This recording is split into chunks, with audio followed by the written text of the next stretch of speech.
Hello అండి. నోట్లో వేసుకుంటే కరిగిపోయేలా ఎంత మంచిగా వస్తాయని నేనైతే అనుకోలేదు. చాలా బాగా వచ్చినాయి అన్నమాట.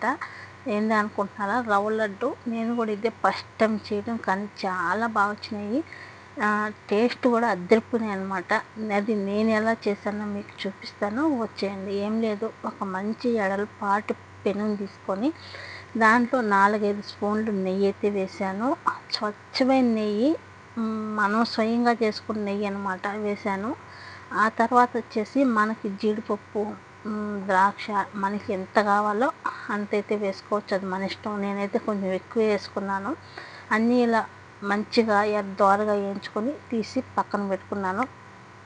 అదే బాణట్లో ఇంకొక స్పూన్ నెయ్యి వేసి, నేను ఏదైతే తీసుకున్నానో ఆ రవ్వ అంతా పోసేసి మంచిగా సన్న మంట పెట్టి వేయించుకోవాలి. మనం ఎక్కువ మంట పెడితే మాడిపోద్ది, అందుకనేసి సన్న మంట పెట్టి చాలా మంచిగా ఎర్రగా వేయించుకోవాలి రవ్వ. అది మనం వేయించేటప్పుడు, అది మనం వేగేటప్పుడు చాలా మంచిగా స్మెల్ వస్తా చాలా బాగుంటుంది. మనకు అప్పుడే తెలిసిపోద్ది అనమాట. చాలా అయితే సన్న మంట పెట్టి నిదానంగా వేయించుకోవాలి. అయితే టైం అయితే పడుతుంది. నాకైతే దాదాపు ఒక 30 నిమిషాలు అయితే అర్ధగంట పైనే పట్టింది వేయించిన దానికి. అంటే కొంతమంది పాలు పోసి చేసుకుంటారు, కొంతమంది ఎండు కొబ్బరి వేసి చేస్తారు, రకరకాలుగా చేసుకుంటారు అనమాట. నేనైతే పచ్చి కొబ్బరి అయితే వేసాను. ఒక టెంకాయ తీసుకొని మంచిగా సన్నగా తరుముకొని ఇలా మిక్సీలో వీలైనంత మెత్తగా వాటర్ లేకుండా కొట్టుకున్నాం అనమాట. అది ఎత్తి దీంట్లోనే వేసేసి ఇంకొక స్పూన్ నెయ్యి వేసి, కొబ్బరి కూడా పచ్చి వాసన పోయేంత వరకు, అలాగే తేమంతా వెళ్ళిపోయేంత వరకు మంచిగా ఫ్రై చేసుకోవాలి. మనం ఇది ఫ్రై చేసుకున్న దాన్ని బట్టే లడ్డు పెట్టుకోండి. సన్న మంట పెట్టే వేయించుకోవాలి. అక్కడే ఉండి కలబెడుతూనే ఉండాలి. అట్టా ఇట్టా పక్కకి వెళ్ళకూడదు. అక్కడే ఉండి మంచిగా, చూసారు కదా, ఈ మాదిరి కలర్ మారేదాకా వేయించుకొని, అలాగే పచ్చి కొబ్బరి కూడా మంచిగా వాటర్ అంతా పోయేదాకా వేయించుకోవాలన్నమాట.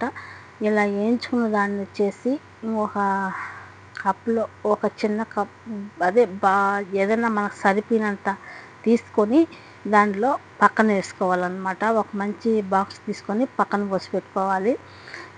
ఆ తర్వాత అయితే దీనికి వచ్చేసి నేను కొంతమంది అయితే చక్కెర పొడి కొట్టే వేస్తారు. నేనైతే అలా వేయలేదు, పాకం పట్టి వేసుకున్నాను అనమాట. చాలా బాగా వచ్చి, చూసారు కదా. దీంట్లో అయితే తీసేసుకొని అదే బాణట్లో పెట్టుకొని, ఏదైతే మనం రవ్వ కప్పు తీసుకున్నామో ఆ కప్పుతోనే సగం కప్పు చక్కెర అయితే పోసాను.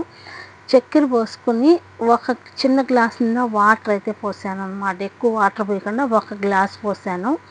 అదే దాంట్లోనే నేను ఇంకొక చిన్న కప్పు నిండా బెల్లం కూడా యాడ్ చేశాను అనమాట. బెల్లం వేసుకుంటే ఆ టేస్ట్ వేరు ఉంటుంది. మీరు కూడా ఒకసారి ట్రై చేయండి. నేను అలాగే కుంకుమ పువ్వు కూడా వేసుకున్నాను. అది మీకు ఇష్టం అనమాట, వేసుకుంటే వేసుకోవచ్చు, లేదంటే లేదు. నేనైతే వేసుకున్నాను. అన్నీ వేసుకున్నాక అలాగే యాలక్కాయల పొడి కూడా కొంచెం వేసుకొని, ఏం పాకం ఏం అవసరం లేదు, చక్కెర బెల్లం మంచిగా కరిగి మనం అలా అంటే కొంచెం తీగ భాగంలో వస్తే చాలన్నమాట. ఏం అంత అవసరం లేదు. చూస్తారు కదా, ఇలా వస్తే కలిపోతాను చెయ్యి, ఇలా వస్తే చాలు. చూసారు కదా, ఇలా వస్తే చాలు అనమాట. ఇలా వచ్చిన దాన్ని వచ్చేసి మనం ఏదైతే పక్కన తీసి పెట్టుకున్నామో అది కూడా వేసేసుకొని మంచిగా 2 నిమిషాలు 3 నిమిషాలు కలుపుకొని గ్యాస్ కట్టేసుకోవడం అనమాట. ఆ తర్వాత మంచిగా చల్లారాలి. గోరువెచ్చలుగా చల్లారిన తర్వాతే మనకి ముద్దనే చేసుకోగలుగుతాము. కాలేదు చేయాలంటే చేయి కాలిపోతుంది. గోరెచ్చలుగా వచ్చిన తర్వాత చూసారు కదా, మనకి ఎంత సైజు కావాలో అంత సైజు లడ్డులు చుట్టేసుకోవడం అనమాట.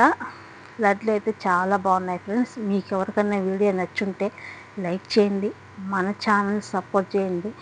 ఎవరన్నా కొత్తగా చూసేవాళ్ళు ఉంటే ప్లీజ్ సబ్స్క్రైబ్ చేసుకోండి.